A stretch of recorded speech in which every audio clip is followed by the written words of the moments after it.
नमस्कार, मैं हरी। आप देख रहे हैं डिटेल न्यूज झारखंड। आइए जानते हैं झारखंड की प्रमुख खबरों को। अगर आप चैनल में नए हैं तो चैनल को सब्सक्राइब अवश्य कर लें ताकि झारखंड की हर छोटी बड़ी खबर आप तक पहुंचा सकें। मैया सम्मान योजना का पैसा जल्द होगा जारी, नए साल का तोहफा देंगे हेमंत सरकार। दरअसल आपको बता दूं, हेमंत सरकार की महत्वाकांक्षी मैया सम्मान योजना को लेकर नया अपडेट आया है। जानकारी के मुताबिक हेमंत सरकार मैया सम्मान योजना की 5वीं किस्त की राशि 2500 रुपये 28 दिसंबर तक महिलाओं के बैंक खाते में भेज दिए जाएंगे। सीएम हेमंत सोरेन इसे खुद जारी करेंगे और इसके लिए तैयारियां शुरू कर दी गई है। आपको बता दूं कि राज्यपाल संतोष कुमार गंगवार ने विधानसभा में पेश हुए द्वितीय अनुपूरक बजट को भी मंजूरी दे दी है। राज्यपाल से मंजूरी मिलने के बाद वित्त विभाग ने अधिसूचना जारी कर दी है और वही मैया सम्मान योजना की राशि कल्याण विभाग को भेज दी गई है। बता दें कि विधानसभा चुनाव के बाद सदन में मैया सम्मान योजना और बिजली बिल माफी योजना को लेकर 11,697 करोड़ रुपए का बजट पेश किया गया है। ऐसी सूचना है कि 25 से 28 दिसंबर को किसी भी दिन 57 लाख से अधिक महिलाओं के बैंक खाते में पैसे भेज दिए जाएंगे। बता दें कि हेमंत सोरेन ने यह योजना राज्य की 18 से 50 वर्ष की महिलाओं के लिए शुरू किया है। झारखंड राज्य कर्मियों की बल्ले बल्ले सैलरी को लेकर आई बहुत बड़ी खुशखबरी। दरअसल आपको बता दो, झारखंड के राज्य कर्मियों की बल्ले बल्ले हो गई है। दरअसल आज से ही राज्य कर्मियों की दिसंबर माह की सैलरी का भुगतान कर दिया जाएगा। वित्त विभाग ने 19 दिसंबर से वेतन भुगतान करने को लेकर आदेश जारी कर दिया है।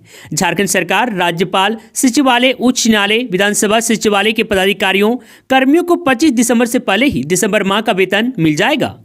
आपको बता दें कि झारखंड सरकार की इस घोषणा से झारखंड के कर्मचारी बेहद खुश हैं और उन्होंने सरकार के कदम की सराहना की है। बता दें कि झारखंड के कर्मचारियों ने क्रिसमस को देखते हुए पहले ही सैलरी की मांग की थी, जो कि सरकार ने पूरी कर दी है। झारखंड में कहर बरपाएगी ठंड, मौसम विभाग ने जारी किया येलो अलर्ट। दरअसल आपको बता दूं, झारखंड में कड़ाके की ठंड पड़ने से जनजीवन अस्त व्यस्त हो गया है। पूरे राज्य में शीतलहर का प्रकोप जारी है। इसी बीच मौसम विभाग के अनुमान के मुताबिक राज्य के कई इलाकों में 20 और 21 दिसंबर आने की आज और कल हल्के से मध्यम दर्जे की बारिश के साथ घना कोहरा छाया रहेगा। मौसम विभाग ने कोहरे और ठंड को लेकर येलो अलर्ट जारी किया है। आपको बता दूं, झारखंड में 20 और 21 दिसंबर आने की आज और कल बारिश के साथ कोहरे की भी चेतावनी मौसम विभाग ने जारी की है। इसके बाद मौसम साफ रहेगा, लेकिन सुबह में कोहरा छाया रह सकता है। बारिश के बाद एक बार फिर पारा नीचे गिर जाएगा, जिससे ठंड में वृद्धि हो जाएगी। मौसम विभाग ने संथाल परगना, कोल्हान और पलामू प्रमंडल में घने कोहरे को लेकर येलो अलर्ट जारी किया है। मौसम विभाग की माने तो राजधानी रांची, गुमला, लातेहार, लोहरदगा, रामगढ़, हजारीबाग, कोडरमा, चतरा, पलामू और गढ़वा में 20 दिसंबर आने के आज कोहरा छाया रहेगा। तो वहीं 21 दिसंबर को गोड्डा, दुमका, देवघर, जामताड़ा, साहिबगंज, सरायकेला खरसावां, पश्चिमी सिंहभूम और पूर्वी सिंहभूम में कोहरा छाया रहेगा। इस दौरान आसमान में बादल भी छाए रहने का अनुमान है। झारखंड के किसानों के लिए खुशखबरी, कृषि विभाग उन्नत बीज के साथ किसानों को देगी ये सुविधा। दरअसल आपको बता दूं, झारखंड में कृषि विभाग 10 बीज ग्राम की स्थापना करेगा। इसका उद्देश्य उन्नत बीज के साथ साथ राज्य में बीज की कमी को दूर करना है। इसके लिए पश्चिमी सिंहभूम, चतरा और लोहरदगा की 10 गांवों के साथ MOU किया गया है। राज्य के हिसार स्थित पशुपालन भवन में कृषि, पशुपालन एवं सहकारिता मंत्री शिल्पी नेहा तिर्की ने विभागीय समीक्षा के बाद यह जानकारी दी है। मंत्री शिल्पी नेहा तिर्की ने कहा है कि राज्य में अच्छे बीज की हमेशा से कमी रही है। इसके साथ ही डिमांड के अनुरूप राज्य में बीज उपलब्ध नहीं हो पाता है। इस बात को ध्यान में रखते हुए कृषि विभाग ने 10 अलग अलग गांवों को बीज ग्राम के तौर पर विकसित करने का निर्णय लिया है।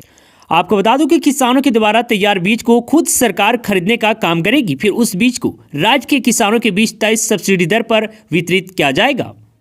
और वहीं दूसरी तरफ पशुपालन भवन में समीक्षा के दौरान मड़ुआ का उत्पादन करने वाले राज्य के 1400 किसानों के खाते में DBT के माध्यम से राशि हस्तांतरित कर दी गई है। राज्य सरकार मड़ुआ की खेती करने वाले किसानों को 3000 रुपये प्रति एकड़ की दर से राशि का भुगतान करती है।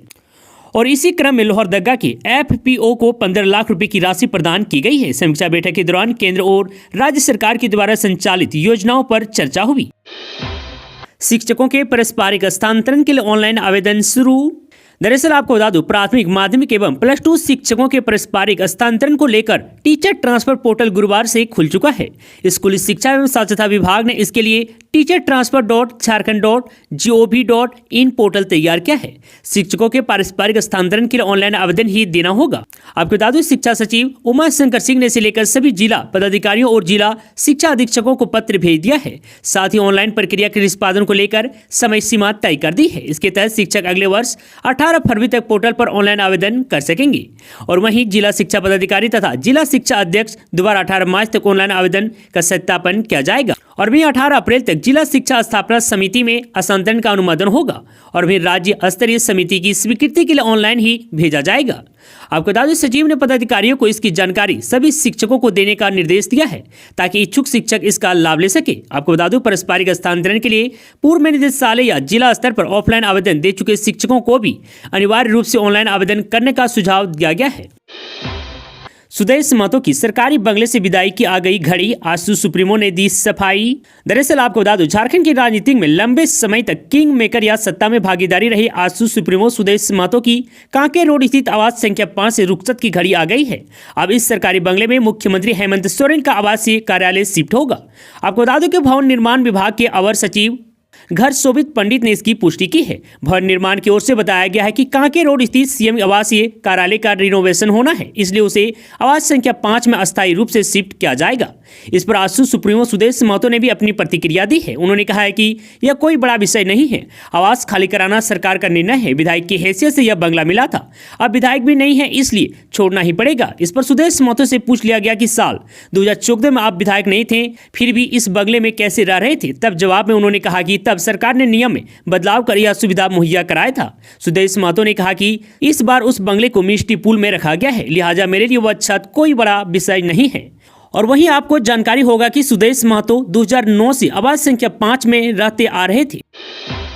झारखंड के विधायक जयराम महतो अब कहलाएंगे डॉक्टर। दरअसल आपको बता दो, डुमरी विधायक जयराम महतो गुरुवार को विनोद बिहारी महतो कोयलांचल विश्वविद्यालय BBMKU धनबाद पहुंचे। उन्होंने यूनिवर्सिटी पहुंचकर PhD तीसरी वार्षिक रिपोर्ट सबमिट किया। बता दें कि विधायक जयराम महतो BBMKU से अंग्रेजी में PhD कर रहे हैं। इस दौरान मीडिया से बातचीत करते हुए विधायक जयराम महतो ने कहा कि राज्यवासी मुझे एक नई उम्मीद के साथ देख रहे हैं। हमारी विचारधारा ही 11 लाख वोट के पीछे का बैकग्राउंड है। उन्होंने कहा कि शिक्षा से ही विचारधारा का निर्माण होता है। मुझे लगता है कि शिक्षा से ही आप आगे और बेहतर कर सकते हैं।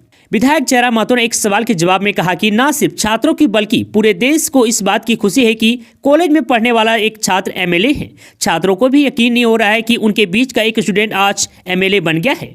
झारखंड के 24 साल के इतिहास में शायद हम पहले छात्र हैं जो सीधे कॉलेज से विधानसभा पहुंचे हैं। चुनाव ड्यूटी में लगी बस की किराए का जल्द होगा भुगतान। दरअसल आपको बता दूं, जिला प्रशासन व परिवहन विभाग झारखंड विधानसभा चुनाव खत्म होने के साथ चुनाव ड्यूटी में लगी बस मालिकों को किराए भुगतान कराने में जुट गया है। राज्य मुख्यालय से किराए का फंड उपलब्ध करवाया गया है। परिवहन पदाधिकारी ने इस बारे में पत्र जारी कर बस मालिकों से आवेदन मांगा है। हालांकि लोकसभा चुनाव ड्यूटी में लगी बस के किराए का भी भुगतान अभी तक नहीं हुआ है। हालांकि पुलिस कर्मियों ने भी विधानसभा चुनाव ड्यूटी के लिए करीब 150 बसों का अधिग्रहण किया था, लेकिन किराए भुगतान की प्रक्रिया शुरू नहीं हुई है। इधर बस ओनर्स वेलफेयर एसोसिएशन के अध्यक्ष राम उदय सिंह ने बताया कि विधानसभा चुनाव के लिए 370 बसों का अधिग्रहण किया गया था। डीटीओ के पत्र के अनुसार बस संचालकों ने आवश्यक दस्तावेज जमा करा दिया है, लेकिन पुलिस लाइन से जब बस का किराया भुगतान कराने की मांग पर जल्द ही SSP से मिलेंगे। एसोसिएशन अध्यक्ष के अनुसार कोल्हान के दूसरे जिला में लोकसभा चुनाव ड्यूटी के बस का किराए मद में फंड आया है, लेकिन पूर्वी सिंहभूम जिला में किसी पदाधिकारी, पुलिस व प्रशासन ने ध्यान नहीं दिया। गिरिडीह में नगर निगम के टोल टैक्स वसूली पर झारखंड हाईकोर्ट ने लगाई रोक। दरअसल आपको बता दूं, झारखंड हाईकोर्ट ने गिरिडीह में नगर निगम द्वारा की जा रही टोल टैक्स वसूली पर रोक लगा दी है। यह आदेश हाईकोर्ट के चीफ जस्टिस और जस्टिस दीपक रोशन की बेंच ने जारी किया है।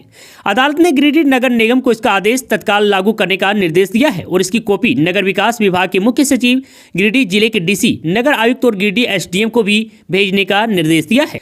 बता दें कि गिरिडीह नगर निगम द्वारा टोल टैक्स वसूली के खिलाफ मोंगिया स्टील ने उच्च न्यायालय का दरवाजा खटखटाया था। मोंगिया स्टील की ओर से अधिवक्ता सुमित गाड़ोदिया और अधिवक्ता शिल्पी सांडिल ने अपनी दलील में स्पष्ट किया है कि नगर निगम को टोल टैक्स वसूलने का अधिकार नहीं है, फिर भी निगम ने टैक्स वसूली जारी रखी। इस स्थिति के विरोध में उच्च न्यायालय का रुख कर लिया था। झारखंड की जनता को सच जानने का हक, केंद्र से 1.36 लाख करोड़ वसूली मामले पर बोले बाबूलाल मरांडी। दरअसल आपको बता दूं, झारखंड की हेमंत सोरेन सरकार लंबे समय से केंद्र सरकार पर कोयला रॉयल्टी के 1.36 लाख करोड़ रुपए बकाया होने का आरोप लगाते हुए उन्हें वापस देने की मांग कर रही है। साथ ही बकाया राशि को वसूलने को लेकर उसने हाल ही में कानूनी कार्यवाही की प्रक्रिया भी शुरू कर दी है, जिसके बाद प्रदेश भाजपा के प्रदेश अध्यक्ष और पूर्व मुख्यमंत्री बाबूलाल मरांडी ने इस मामले को लेकर हेमंत सरकार पर निशाना साधा है। मरानी ने मुख्यमंत्री से सवाल पूछते हुए कहा कि राज्य की जनता को बकाये से संबंधित सच्चाई जानने का अधिकार है। सोशल मीडिया प्लेटफॉर्म एक्स पर एक पोस्ट करते हुए मरानी ने कहा कि झारखंड के 1.36 लाख करोड़ रुपए कोयला रॉयल्टी के दावे पर जनता को सच्चाई जानने का पूरा हक है। इसके बाद मरानी ने मुख्यमंत्री और सरकार पर 3 सीधे सवाल दागते हुए पूछा कि सरकार बताएं कि यह बकाया किस किस साल का है और किस किस योजना परियोजना का है। अपने दूसरे सवाल में मरानी ने सरकार से पूछा कि 1.36 लाख करोड़ रुपए की राशि मांगने का आधार क्या है। वहीं तीसरे सवाल में उन्होंने पूछा कि यूपीए शासनकाल और शिबू सोरेन जी के कोयला मंत्री रहते हुए कितनी राशि वसूली की गई थी। और वहीं बाबूलाल मरानी ने आगे कहा कि इस मामले में पारदर्शिता क्यों नहीं है। उन्होंने कहा कि झारखंड के भ्रष्टाचार से भरे इतिहास को देखते हुए जनता सब कुछ जानना चाहती है। सही दस्तावेज और तथ्यों को पारदर्शिता के साथ सामने रखे तब बात करें। आगे उन्होंने कहा कि भाजपा झारखंड और झारखंडियों के हर अधिकार के लिए खड़ी है। जहां जरूरत होगी हम सरकार के साथ भी खड़े होंगे, लेकिन झूठे आंकड़ों और फर्जी दस्तावेज बर्दाश्त नहीं करेंगे। सच्चाई पर चलिएगा तो हम सहयोग के लिए हमेशा तैयार हैं।